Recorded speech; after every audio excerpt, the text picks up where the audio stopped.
On reste dans la thématique agricole avec un focus sur la filière luzerne. 80% de cette plante fourragère est produite en Champagne-Ardenne et sa culture se met au vert pour sa partie industrielle. La filière est même lauréate du plan de relance gouvernemental pour utiliser de la biomasse. Le point avec Sophie Dumay et Xavier Claes. Déshydrater cette luzerne toute fraîche est un vrai défi écologique. Dans cette coopérative, les 5 usines de déshydratation ont abandonné le charbon pour utiliser de l'énergie renouvelable sous forme de plaquettes de bois.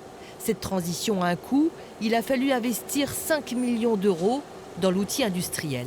C'est un coût important sur la partie investissement, mais c'est aussi un coût important, le fait de substituer de l'énergie fossile par de l'énergie renouvelable. C'est un surcoût, la biomasse coûte plus cher que les énergies fossiles.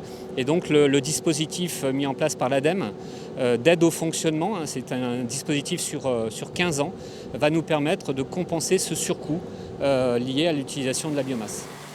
1000 camions comme celui-ci sont nécessaires pour alimenter l'usine pendant la campagne. En signant un contrat pluriannuel d'approvisionnement, cette coopérative forestière peut valoriser les houppiers, toutes ces branches situées juste au-dessus du tronc de l'arbre et qui ne peuvent servir que de bois de chauffage.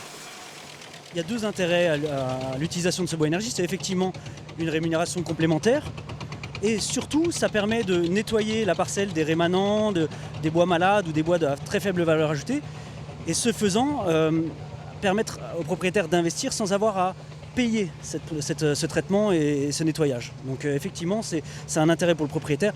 En parallèle de ça, ça permet d'assainir dans le cas d'événements sanitaires ou de réduire les risques d'incendie pour les bois secs. La déshydratation de la luzerne était le point faible de cette plante riche en protéines.